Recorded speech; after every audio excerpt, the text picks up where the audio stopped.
Noongar Australians, and it's important for Aboriginal people to acknowledge country, just like it's tradition here. It's very important to us not just to acknowledge where we are, but to acknowledge when we're far from home. And most of us are displaced where I come from, so it's important to acknowledge where we are and where we come from. So I'm going to do a quick acknowledgement in language, which I may mess up because my language was nearly lost and I don't speak it particularly well. Nala Kardich, Muskium, Squamish, was Slavertooth, Mort Kayan, Kardak Nijabuja. Nala Kardich, Birdia Kurokura, Birdia Yei, were Birdia Bordakan. Nijakurokura, were Yei, were Bordakan, Muskium, were Squamish, were Slavertooth Butcher. And what I just said was, I acknowledge the traditional owners of this land, the Muskium, Squamish, and Slavertooth people. I acknowledge the elders past, present and in the future, and this always was and always will be Muskium, Squamish and Slavertooth land. Now I'm going to do a couple of readings, firstly from my debut novel and then from my second novel, and then Jen's going to get up and sit down with me and ask me some questions. I'm not 100% comfortable doing readings, so I'm more comfortable just shooting the shit. And apologies if I swear too much, but I'm Australian and we swear too much. It's kind of our thing. This is a reading from my first novel called Terra Nullius, which was multi-award winning and something, the success of which I will never live down, because I don't think I'll ever write anything as popular as this. Just that. Jackie woke as the first tendrils of light worked their way through the leaves, clawing through the branches, pushing softly through the leaves. It was not the light that woke him. Rather, it was a relentless, gnawing hunger. If the pain hadn't caught his attention, the grumbling of his stomach, almost a roar, nearly a scream, would have. Not that this was intolerable, it was even normal. There were a few times in his memory that he had been given or even stolen enough to eat. There was no time to mope, to fear, to eat, or even to be hungry. He knew the troopers would still be out there, still searching for him, and his only chance was to move as fast as he could. He knew he could go a day or two without food. Hunger had been a normal punishment for minor mistakes and small rebellions. It would take a couple of days before hunger made him weak or foolish. So, for the moment at least, running was more important than eating. So move was what he did, as fast as he could, away from the settlements, away from the roads, through the bushland, through dripping trees and scratching, tangling, grabbing bushes. He tripped, almost fell on clumping grasses, stumbled over unexpected hidden rocks, slid back almost as much as he climbed, on gravel-clad hillsides. All that mattered was getting away from the house, away from the settlement and away from the troopers. The settlers would be afraid of the bush, of the deep woodland, so different from their home. That would be the safest place for him, in whatever tangled, green and brown, scratchy and dirty, trackless and untidy scrub he could find. Northeast was the best direction. The settlement from which he escaped was west. Native servants didn't move around much, but when they arrived at stations from other stations, the most came from the south and west. In that part of the world at least. North and east would be drier, the woods thicker, the settlement population thinner. North and east would be safer. Unfortunately, soon they would have the help of a native tracker, someone from his own people, or someone like his own people. Someone from far away, so they would not feel too much compassion to help find him.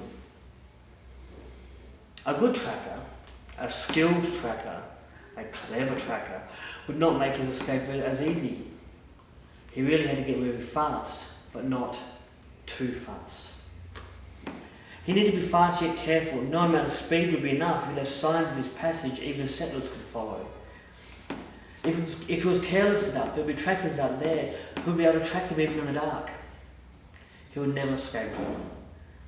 Chunks of red-brown ironstone, shaped as boulders like stuck together pebbles, were scattered to the trees, mostly knee-height, and a few as tall as his waist.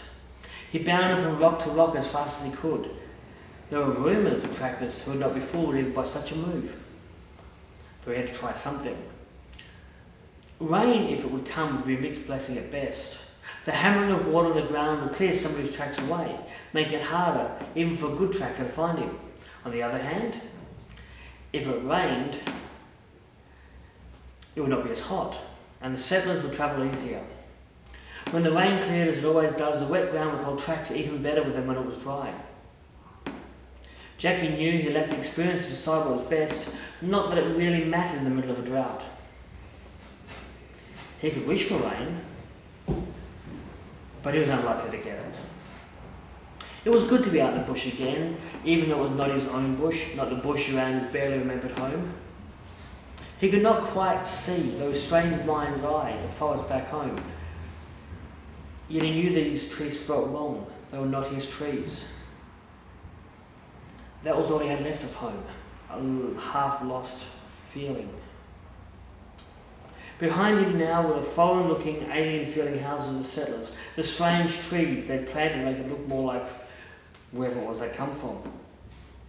That at least was a relief. For the moment, it didn't even matter which direction home was in. At least he was away. For fleeting moments while running, he could almost forget his desperate peril. In those moments, he ran for the joy of it. Free in mind and in body, his own man running in his land. They didn't last long, those moments. Soon he was reminded that he was being hunted, and the grim determination returned. The joy receded. Now, what's interesting about that?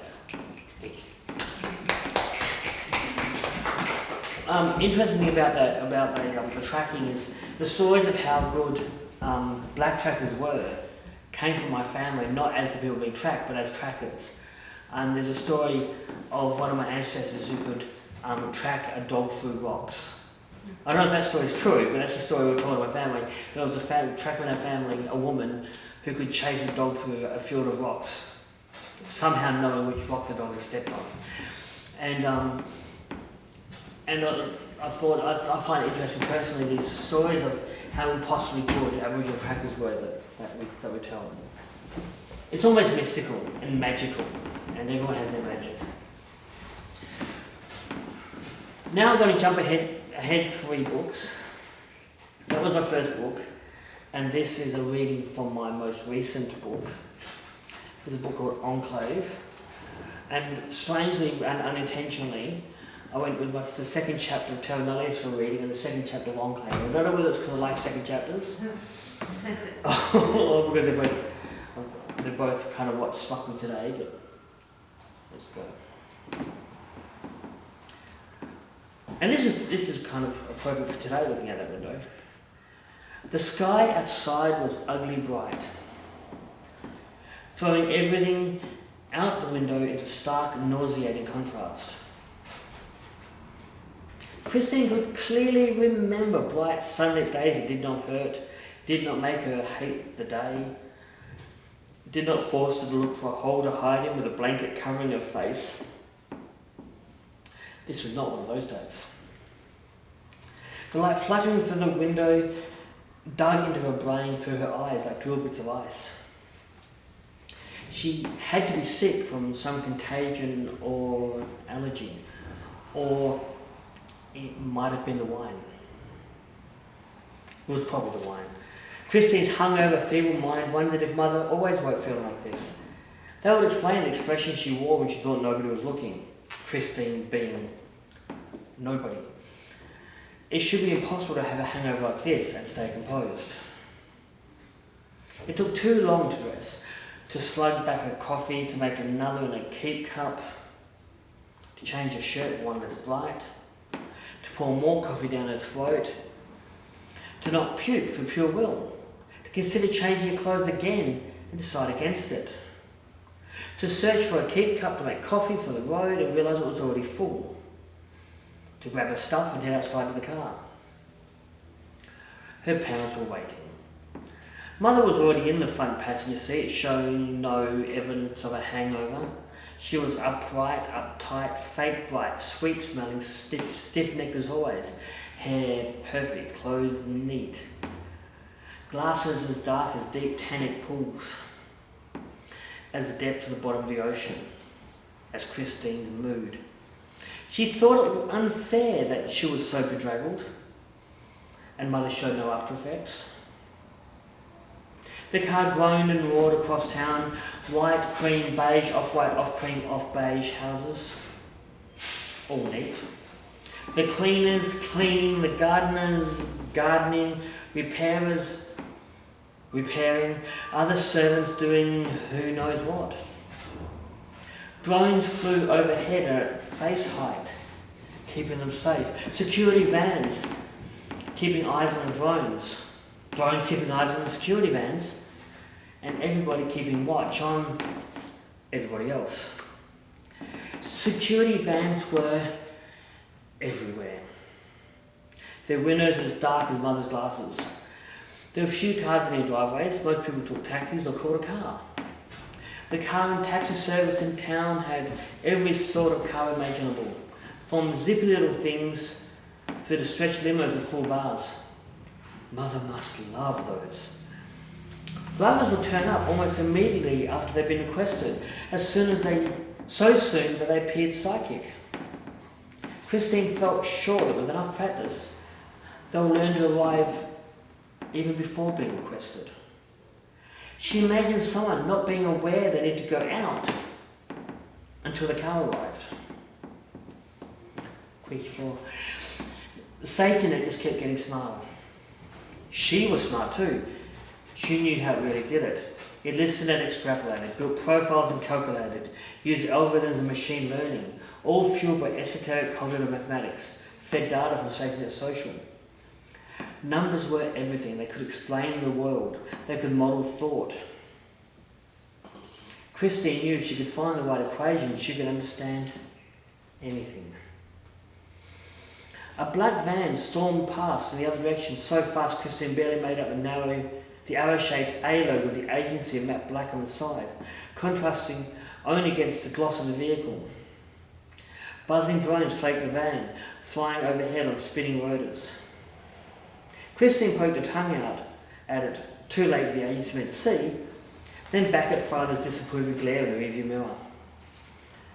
Despite the apocalyptic heat, everything outside the car windows was brightly verdant and aggressively alive.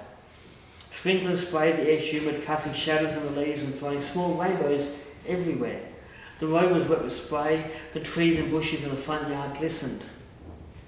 The water did nothing to allay the heat, merely turned it tropical, sweat painting the servant's skin with gloss.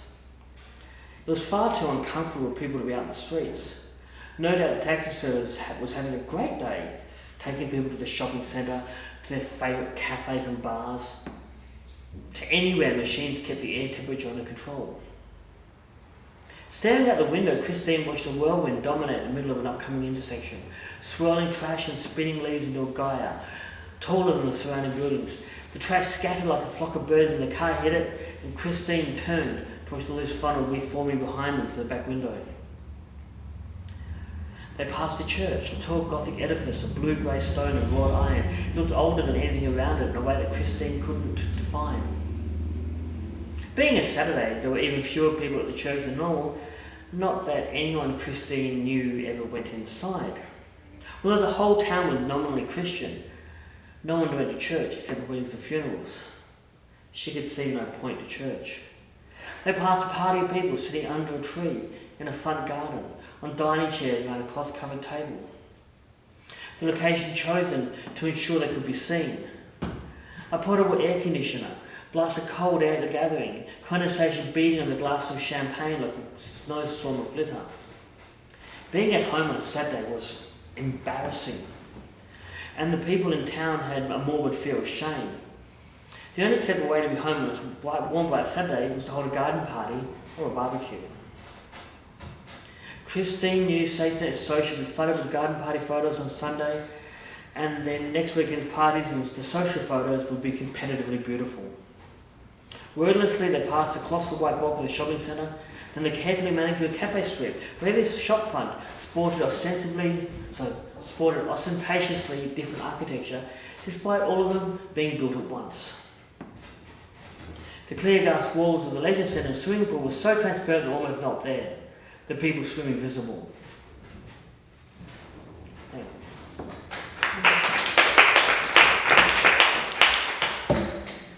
Now, do people want to hear another reading, or should we go to questions with Jen, or questions? Let's go to questions. With a conversation time. Tanchi, everyone. My name's Jen Ray. We were, very welcomed here into this space. I too wish to pay my acknowledgements to the Tsleil-Waututh, the Squamish, and Musqueam. Sorry, thank you very much. I've memorized it, and then these moments of transition. I want to pay my respects to their elders, past and present, and recognize that being from Treaty 6 territory and experiencing lots of acts of erasure as well, and then coming to Australia and hearing the stories and seeing how many of them are so much the same. Claire and I met in 2017 on a panel. Claire was reading poetry. One was called Strawberry Juice, and the other one was I Am the Road. Yeah? Yes. Yeah. And it was a panel on decolonizing climate change. And Claire just read these poems, and I was like they spoke so deeply of a shared history. And then fast forward, we kept meeting at different times, and then there was a residency between Indigenous Canadian and Indigenous Australian artists, and that happened in between the Australian bushfires in 2019 and the pandemic, and it took place in Sydney Harbour, and we were on an Aboriginal ran ferry company. The curator was Vanessa Kwan, who is now at the Libby Leschwald Gallery at Emily Carr. And the format of this residency was to put artists who have never worked together into a formation to come up, share practices, and then do a performance for a public audience very quickly. And so talk about rapid relationality. And so Claire and I were in this we did these performances, and afterwards we said, we operate in the same zeitgeist, we should collaborate. Then came COVID, and we spent all of 2020, every Thursday pretty much, talking for 2 hours, eating deli meats, because we have a shared love of deli meats, and talking. And this is a really great honor for me, because we've had lots of talks about our shared practice and synergies, and we've collaborated, but I've never had the opportunity to actually talk about Claire's books. And so I've prepared, and also we're very used to having conversations, like more intimate conversations, but I can start things off. We're good at riffing. But this was probably the number one question, because when I read Terra Nullius right when it came out, because I'd heard about it on the radio, and I was like, I met that person. But for the people, there's two questions. One is, what inspired you to go from, the short poetic forms, or was there a seed that sort of prompted, the writing of Terra Nullius? But also, maybe you could talk a little bit about what Terra Nullius means in relation to Australia. So you have something similar but different. Yeah, sure. The inspiration for my novel, the kind of the seed was planted in my mind and in my soul in May. I could pretty much pin it down to time. May 2015. In April 2015, I returned to my ancestral country for the first time. I'd been through there, but my ancestral country was taboo country, massacre country. You didn't go there because there were too many ghosts of the murdered dead. And it had been taboo country for since the 1890s. You didn't return to that country since the 1890s. And there'd been an attempt to reclaim it by my family, but around that time, in April 2015, I went there for my birthday, and I invited my parents and my Noongar dad, and we returned there. My dad hadn't been there since he was a child. and we went into the museum of this little town. So the museum is probably smaller than this room that we're in right now. So it's this tiny little museum, but about 2 bookshelves worth of material was just on my family, and none of my family had seen it. There's tons of stuff, all of it from my uncle's archives, uncle I'd never met. And the museum staff said that they're having a celebration, or I suppose not a celebration, a memorial opening to the Massacre Memorial in May. And the Massacre Memorial was 15 kilometres out of town. At the Massacre Memorial, the entire Wirlomin tribe of Noongar people were massacred except for 3 survivors, pretty much. And I'm descended from one of those survivors. So I went to the memorial opening, and when I was there, I heard the story of the memorial, of the massacre. And the story goes like this. A white man raped a Noongar woman of my family. A Noongar girl, I should say, not a woman, a Noongar girl. Now, not only was it against her will, it was rape, which is a crime in white culture as well as Indigenous culture, and was even back then. But he was wrong for her by Indigenous kinship methods. He was not a right match anyway, so it was a double sin. And she was too young and promised someone else as well. So it's kind of this crime related upon crime in Noongar way, and it's illegal by white fella way as well. So this serious crime of raping a young girl. And so her family did a payback, which is, people who don't know, if you don't know Indigenous culture, if someone from a tribe committed a crime before colonisation, then someone from the tribe of the victim would punish someone from their tribe, not necessarily the same person. You'd grab someone from their tribe and punish them. So the story goes, they speared a man called John Dunn in punishment for this rape. And I cannot remember, I'm not sure anyone knows whether John Dunn was a rapist or not, but in Indigenous culture it didn't really matter. So they speared John Dunn, but they speared him with a spear and he should have survived. He didn't, he died. Now, the one thing that's never been to the story is that in Indigenous Australian culture, if you hurt someone in punishment and they die, then you get punished for killing them as well. So this is kind of, if you've had a payback, they don't survive the payback, then that's also a crime. But the response by the colonisers to this to this reprisal killing was disproportionate, and they got permission from the government to kill every Aboriginal person on their property, which is a huge property.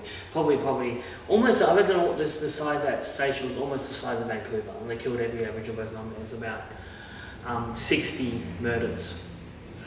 And so after I heard this entire story, the idea that became Terra Nullius was just there in my head. It was complete. The whole story was ready.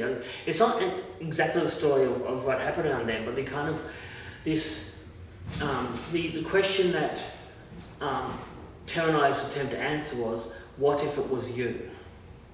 To the white people, what if it was you who was massacred like this? Or what if it was your family? How would you feel? And that was what I was trying to answer with the book. Yeah, and that's kind of where it came from. And the other question, what does Terra Nullius mean in Australia, was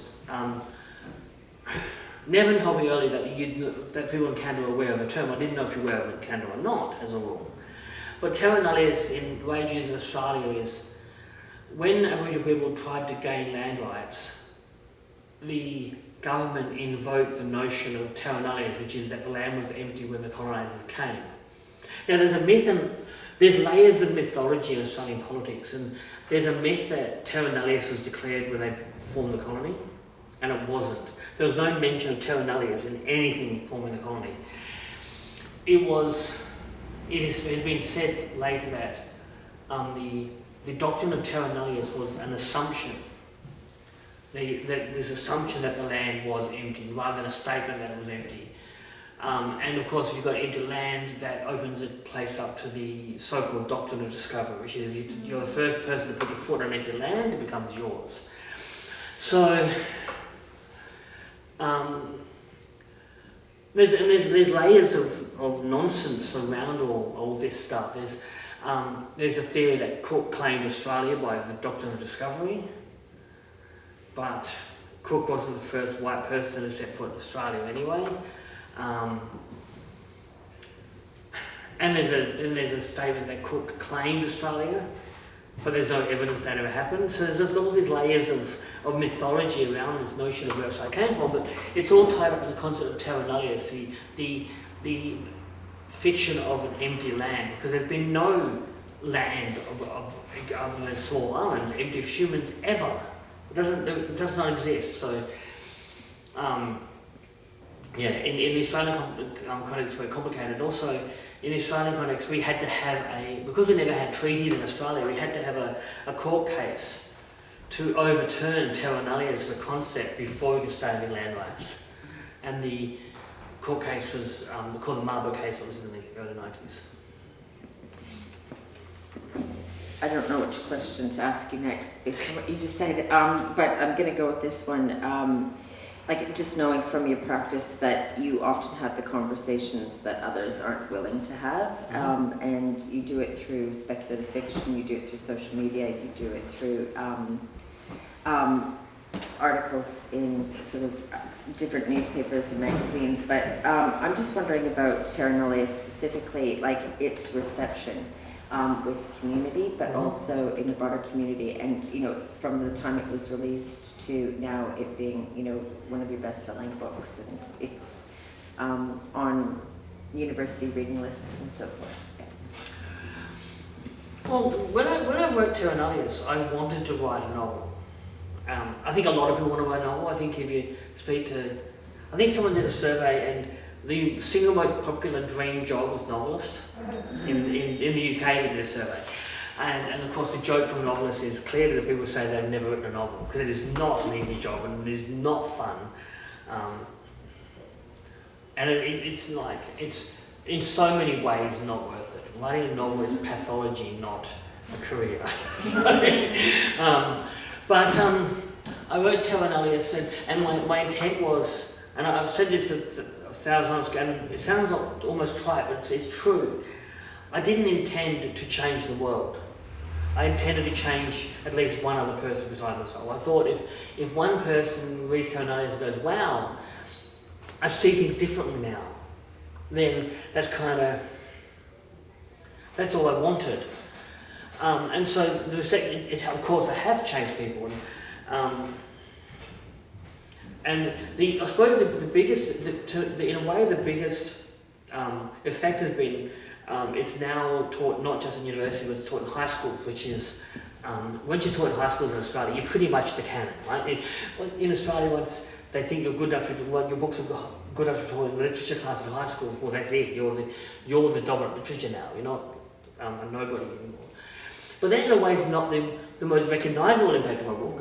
I said before, only one person to say the book has changed the way they see Australia.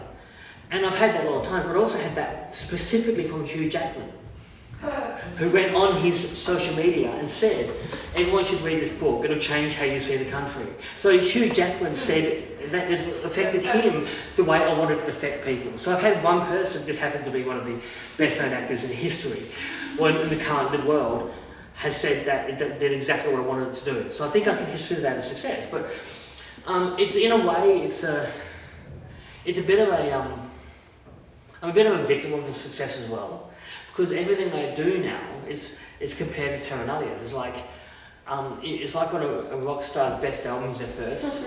For the rest of their lives, going, am I ever going to write anything better than that thing? I don't know. Will I ever do I've got a question. No, you can ask a question. Okay, so having a riff on this one.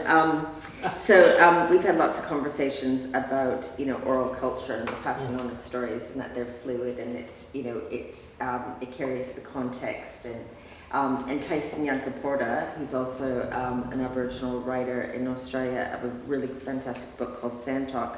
Whenever he talks about the book, he goes, oh, I would update that section, I would do it differently, and so if there was anything that you would change, knowing what you know now about Terra Nullius, what would it be? I don't think I'd change anything about the plot or It's a weird, complicated, almost irritating thing. This, I wouldn't change anything about what happened, about the plot or the characters or the story or the setting or anything of Terra Nullius. But what I almost wish is that I'd written it not as my first book, because I think I could, if I wrote it now, I could write it better. Make it a better book than it was. On the other hand, if that wasn't my first book, perhaps it wouldn't have been a second book. So there's this. It's like I look back at it and go, I could have written a lot of those bits more compellingly, maybe. And other times I read it and go, wow, I wrote that, holy shit. But I feel like sometimes I could have written the whole thing better, but I can't begrudge it, because the success of that book is the entire driving force of my writing career. There's a thing that they always say in arts, which is sometimes you get that chance, and if you failed that once, you may never have a chance again. And Terra Nullius was kind of that one great story that was going to give me the chance. And I know for a fact that that success has given me a lot of wiggle room. If I write a book that's bloody terrible, it's not necessarily going to mean that my career's over. Because if your first book's dreadful, you probably don't get a second chance. Or it's hard to get a second chance. If your second book's awful, your first book's okay, and your second book's awful, you're kind of a bit in trouble. But if your first book is selling as well 7 years after it's published, or whatever it is, not 7, 6 years after being published, if your first book's probably doing just well 6 years later as it was the year it came out, you tend to get another chance to write another book at that point, that stage. It gives me a lot more credibility if I want to write another book. So I can't begrudge that. So I don't know, I can't really wish to change anything. It's like that when someone says, if you go back and change one thing for your past, what would you change? Well, the answer is I wouldn't change anything, because everything in my past led me up to where I am now. Yeah, it's challenging, when you're a storyteller and you're also caught up in the tensions of, the system, I wanted to just also bring in, I had a question that I wanted to ask you about Indigenous storytelling and truth-telling in there, right? Because there's been more truth-telling, there's been more opportunities for storytelling and so forth. So from where you started, in the field, because you've been a trailblazer in many ways for Indigenous writers, but also around speculative fiction and so forth. I'm wondering if you can speak to that, what's happened in that sort of period of time. Well, I have been a trailblazer, but it's more a case of there was a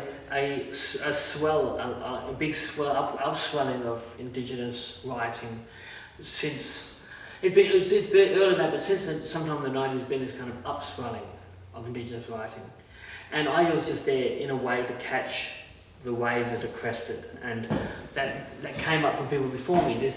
I have been influenced, but I'm standing on the shoulders of every writer before me. Talk some more about that. There's if I think about Indigenous literature, you go back to poets and writers like Kevin Gilbert and Jack Davis, Kevin Gilbert the poet, Jack Davis the poet and playwright, who wrote amazing works, and but that's generations ago. And then there's a whole kind of history of Indigenous literature that's been going for a long time, including a writer called Kim Scott, who's won the Moss Franklin twice, and he's possibly our highest regarded Indigenous author.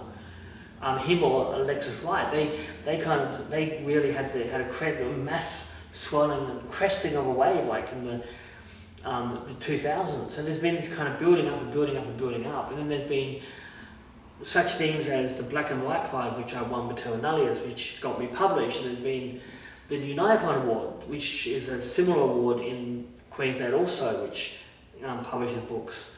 And so all these books have been building up, and then along comes Terra Nullius. And I think there's other books that are kind of as least as important or more important than Terra Nullius. But what's different about it is it got to that stage as it was my first book. And all the other authors who've gotten that success, the third or fourth book's been the one that gets into the curriculum, which is that's different. But I still I was inspired by and I followed on from the writers that came before me, and I don't want to. But there's been such an upswelling kind of same time as me and after me that now there's people writing books who perhaps wouldn't have before.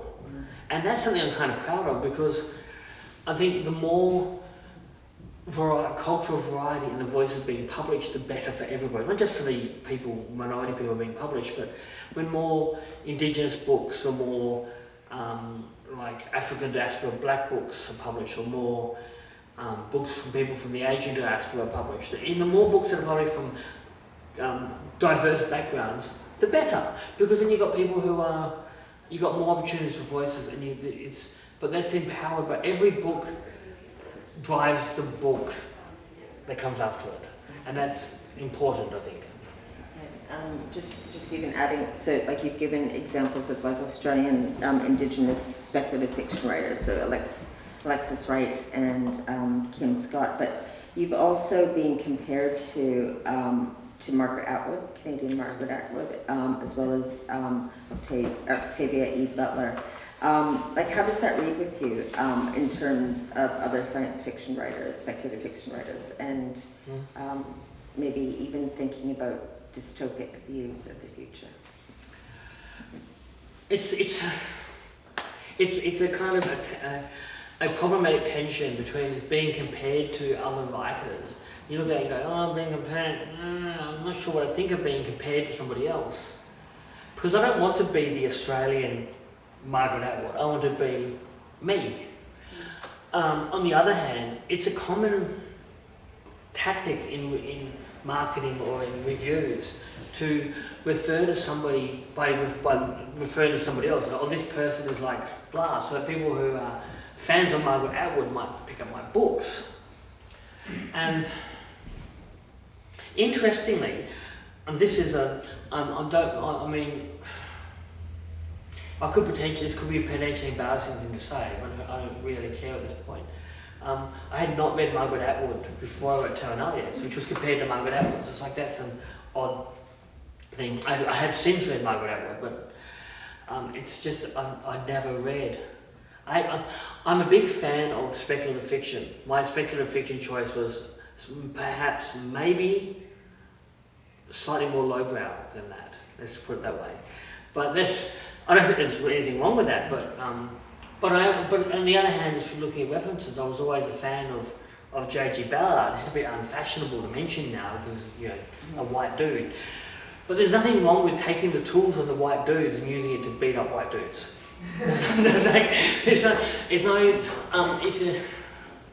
nothing wrong with taking the methods that you get from somewhere and then using them somewhere else. So I used kind of his way of looking at speculative fiction, but I didn't necessarily made it my own and blended it with historical fiction of my own people. And I'm like a bit of a magpie. I pick from here and there and just and take it and keep. I think all good writers are. I'm a stickler for methodologies, and how. So, Margaret Atwood has talked about that when she crafts her stories and she does her research and so forth, it's enough of the story has already happened in history, right? So it's believable. Yes. I've heard you talk about crafting stories where you change one thing, right? I'm wondering if you could talk to maybe like that process when you're sort of walking that line of, different realities, right? And how much you're actually bringing in terms of story. Well, it's kind of it's a well-known concept in speculative fiction, but not well-known outside of that space.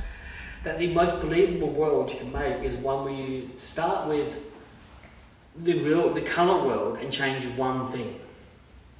The more you change, the harder it is for your readers to be caught in the world. And the biggest mistake made in any art form is not being aware of audience's perception. Because the audience, artwork, I mean, it's like the proverbial tree falling in the forest to watch it. If an artwork is made and no one observes it, was it really art? That's the question, isn't it? But I think in a book is written to be read. So you need to have, it needs to be understandable and compelling for your audience. And to do that, if you're writing speculative fiction or fantasy or sci-fi or horror, if you make the world too alien, your audience doesn't get it, and therefore they fall out of the story. They're no longer an effective, or they're no longer being an audience. They put it down and walk away. And you could say that once someone bought your books, it doesn't really matter if they put them down and walk away because they paid for it. But that's for a successful book, it's not the reviews that make a book work. It's somebody reading it, putting it down and going, holy crap, I need to tell my friends about this. And you do that by having a story that's compelling, and a story that's compelling by changing as little as possible. And so, but also one of the reasons I write speculative fiction, I was considering writing historical fiction. Except with historical fiction, you need to be too tied into the actual history. And you can't change much of it. And you can have more power if you change things. And so that's why I went with Terra Nullius is really a mush up of historical and speculative fiction. But I think most speculative fiction is. The thing is about Margaret Atwood saying everything in The Handmaid's Tale has really happened. Or everything in Terra Nullius has really happened. It happened to my people, and that's kind of why it works in the novel. Okay, I really want to get Enclave, but of your books. Is there any reason why you chose young people, like for one thing, and are they based on anybody that you know? Are you thinking about somebody that you're writing these places? Jackie, it's a thing that I don't think I have to explain this to people in Australia, but I do, and I definitely have to explain it in Canada. Jackie is essentially the Aboriginal everyman, right? You think of literature about Aboriginal people. There's the young guy surviving colonisation is a common character trope, and one of the best uses of tropes is not to ignore them or throw them out. It's to put them in the audience's face. And then it unpacks a whole lot of expectations about what that trope is going to do, and then you do something different with it. And it kind of, but something just different enough that they go, what the hell just happened? Which is kind of my favourite reaction from the audience is when someone goes, what the hell did you do? Is my favourite reaction to get. But so Jackie is the Aboriginal everyman, and the name Jackie was chosen because I don't know if Canada has something similar, but in Australia during the slavery era, people forget Australia had slavery. It was slavery of Aboriginal people. But during the slavery era, the name given to all Aboriginal men who didn't have a name was Jackie. And so it's like someone say, hey Jackie, come here. Jackie, go over there. So, and also in my family history, and the unearthed history of my people from the south coast of Western Australia, there were about 8 explorers / rebels / native troopers / trackers called Jackie. So there's kind of this name. So Jackie is like, for an Aboriginal person in Australia, is like John for white people around the world. Like you say, call someone John, they're anybody. Call someone an Aboriginal Jackie, they're anybody. Christine, on the other hand, was not based on anyone in particular. She was just an archetype. It was kind of too easy to call her Karen. But she's a bit of a Karen, right? But she's supposed to be a fairly generic character. And if you read the novel, for reasons that become obvious in the novel, I wanted a name that could be easily androgynized. And Christine works for that purpose, because Christine can become Chris. And that's kind of easy. So that's kind of,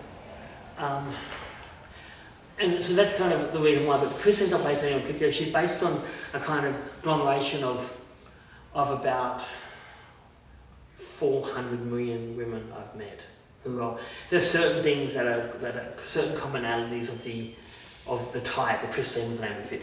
But she went through so many names. Lily can attest that, my partner Liz in the audience, she can attest that we were arguing over names for days for that character. And I used, if you ever write a novel and you hate a character's name, just use the search in the place. You just change the novel. Except don't choose a name that if you do it and if the name can be in the middle of a sentence, like middle of another word. Like if you change the name of a character called Len to something else, for example, Len, the L-E-N to turn up in the middle of words all over the place. So watch out for that. Changing the name to search for place works well. How are we for time? We're at 3:15, so we've got about, I was thinking if you want to wrap up in the next 5 to 10, we could do some book selling and selling. Yeah, we can do some Q. Okay. Are you okay if I jump into lies, damn lies in order to get to Enclave? Okay, so maybe I'll just do it with 2 questions. Maybe you could tell us what lies, damn lies is about. But Claire was writing lies, damn lies, and we were collaborating. And I think it's one of the most significant books that I have read in a really long time in terms of what it talks about in terms of toxic culture around erasure, cultural erasure, and how we are all complicit. And also, one of the things about Lies, Damn Lies is it is a book that sticks the finger in the wound, and it talks about all of these things that we don't, the things that go into the too hard basket, colonization, racism, homophobia, transphobia, neoliberalism, and everything, so forth. You almost took it to the extreme in the nonfiction book, but it's also in the speculative fiction book of Enclave, and you titled the town Safety Town. Yes. Okay, so this arc of this question is, you did this all unpacking, truth-telling within your own self, and you wrote this book that shines a light on all of these problems. You took it into speculative fiction, into a very dystopic place, but called the place Safety Town. Right, so is there something going on here, in terms of what happened in that process? Like with everything I've written, what led to Safety Town is kind of, it ties back to my entire life. Everything I write has got my entire life in it. And I think that's kind of the way it is. And I don't know if anyone here has ever heard a Jello Biafra spoken word album. Jello Biafra for the Dead Kennedys. The Dead Kennedys. So they did a spoken word, spoken word album. The first one, I can't remember what the album was called, but he did a poem in it called A Message from Our Sponsors, which is about how, which is basically saying about the overthrow of democracy, that eventually the people will overthrow democracy. But the concept of it is not that people overthrow democracy because of a rebellion or anything like that. It's because people wanted to feel safe. And at the end of this thing, basically what I was saying, we've taken over, America's now under martial law, we're taking control, you must not meet with your friends, you can't speak to lawyers, all stuff. This says, at last, everything is done for you. And it occurred to me, and that's always in my head, this idea that when we give up our freedoms, it'll be for expedience, not because someone's taking you off, and someone goes, oh look, don't bother voting. Yes, I don't have. For Canadians who don't know this, Australia has compulsory voting, which means that everyone has to vote, which means that no one can say, I didn't vote for the president or prime minister or whatever, because everyone voted. You either voted for the people you want or you voted for the other people. As has been pointed out to me before, you don't have to vote, but you do have to show up. You can actually just put in a blank ballot paper. But so this is the idea that there's a concept that comes up a lot in politics, which is the freedoms that you have, the rights you have, you only have them if you express them, or if you actually use them. So if you don't use the right to freedom, you give up your freedom.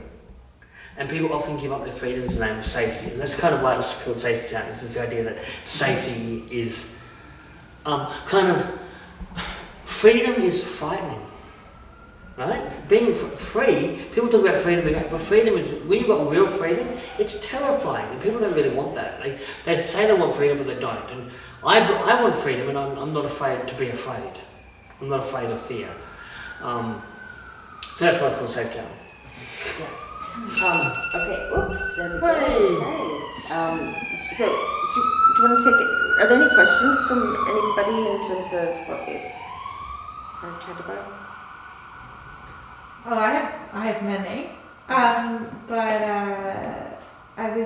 I'm wondering,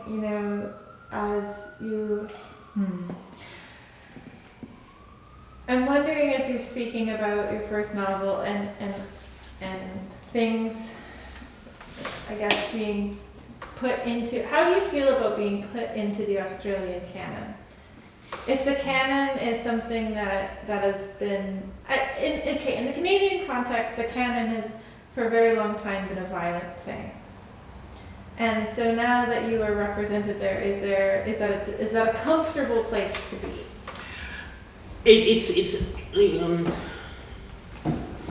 Being in the canon is not comfortable. No, it's.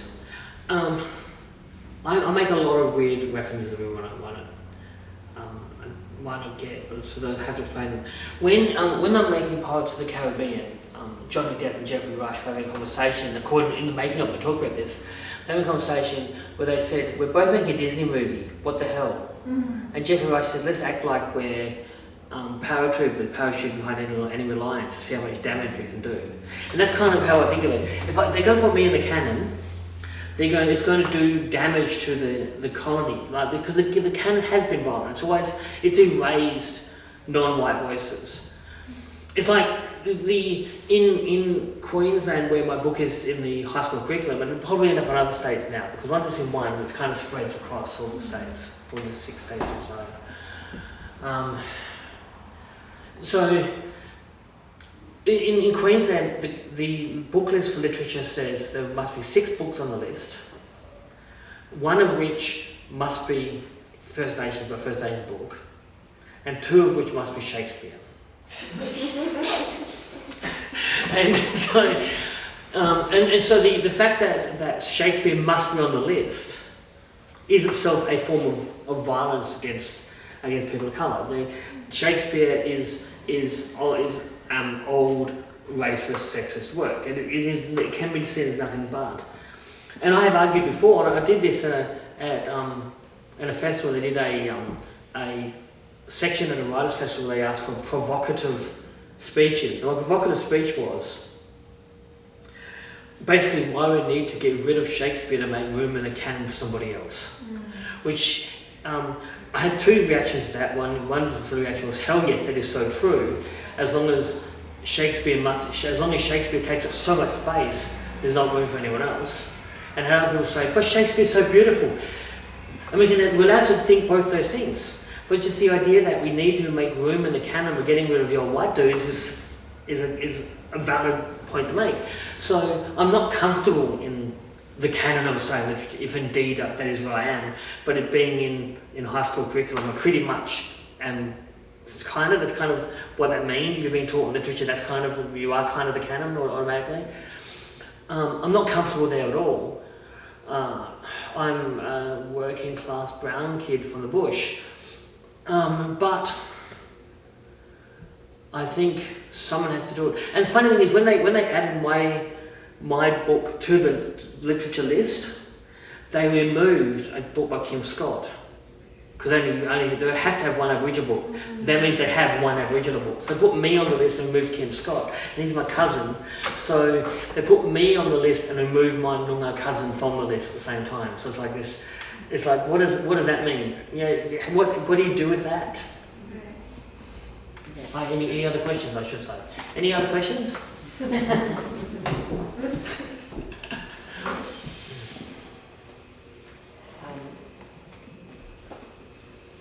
I'm going to bring back lies and lies. Just because, like we do, so as a Métis person, reading Claire's book, like I said, she was writing it while we were writing another script together. And so I could see her process of unearthing and so forth. And when I read the book, I think I messaged her at 3 o'clock in the morning, and I was like, "Oh my God, chapter 5!" This is really good, because what it taught. It was this one point. I think it was chapter 5. Don't quote me, but it was this one section where you talk about how acts of love in families that have Indigenous ancestry and so forth, that sometimes the families themselves commit the acts of erasure, and it's a form of protection, and that really resonated with my family story. But you also went on to talk about that the way to stamp out the colonizer, and maybe you could talk about that, because I heard you even reframe it the other day about the bully. And Yes. Yeah. This is a complicated question and therefore complicated answer. My family were removed from culture, and they were removed from culture not by an act of government but by an act of my grandfather, who, although he looked Aboriginal, decided to claim he was instead Melanesian to get more rights, and told my dad that my grandfather told my dad that he was from Fiji, not from Australia. And the ramifications of that decision are being felt by my generation, and even by I don't have any children myself, but my siblings have kids, and all my nieces and nephews are still reeling from the impact of that decision by my grandfather. On the other hand, my dad was born in 1941, which was the height of what's called the stolen generation, which is when all Aboriginal children were considered to be orphans if they were mixed race at birth and could be taken by the government at any time. So my dad was never stolen from his family, despite being in Perth, where the worst of the stolen children stuff was happening, because his culture was erased. On the other hand, he got to keep culture. My dad knows how to track. He knows bush tucker. He grew up with his family, grew up being acclimatised with the bush and knowing the bush like a Noongar person would. So he got the culture of Noongar upbringing without knowing he was Noongar. So that act of love by my grandfather caused such profound problems later, having to reclaim our ancestry, enabled my dad to be in a stronger position from which to reclaim that ancestry in a way. Because at least he knew his family was. I mean, imagine my dad had been stolen generation, when they take your parents, they change your name, they give you a white family to raise, and then he would have had to later on try and find his family without knowing even his family name. It was our family tree was never broken. So that's a complexity. Well, the siding with the bully thing, I was interviewed by a theatre maker and dancer, Jacob Bohem, and we're talking about why some people would say that it would be easier for me because I'm relatively white passing as an Aboriginal person. I could just claim whiteness and have no more racial disadvantage. But I said that that's like if you're watching a bully beating up somebody, siding with the bully. It's like colonisers have tried to steal our culture. Why would I side with the people who try to steal my culture when I can side with the people being bullied by colonisation, which is my family? So I knew anyone facing this option of helping a bully beat people up or helping people stop being bullied, they're going to choose the victim of bullying to help. And so therefore, it's important to claim my Noongar ancestry from that point of view so I can be part of the process of decolonising the Noongar people. And that's part two of the argument why to claim my Noongar ancestry. And the third part of it, this is another one that's also complicated, which is during the genocide of the Noongar people, all that the Noongar people had to do to win against the genocide is there to be still Noongar people. So if I did not claim my Noongar ancestry, did not claim my descent, my family position, then I would be complicit in the colonisers' attempted genocide of my people. So I need to make a stand for Noongar people and claim my Noongar identity in order to not be complicit in a genocide. Yeah, and I think that that's a really great way to leave this off, or to finish this up, because I think that that is the message that I think would really resonate here, is that colonialism in all its forms, was replicated and then, mastered, and it was all about severing storylines, severing relationships, bearing language and so forth. And when people are stepping into, to saying, I have Indigenous ancestry, they have a piece of the puzzle, there's a story, right? The more we have talking circles, the more we do sharing, we start to put those pieces back together. And that's resurgence, that's, reconciliation, truth-telling, and healing. Yeah. Thanks, Claire. Thank you. Awesome.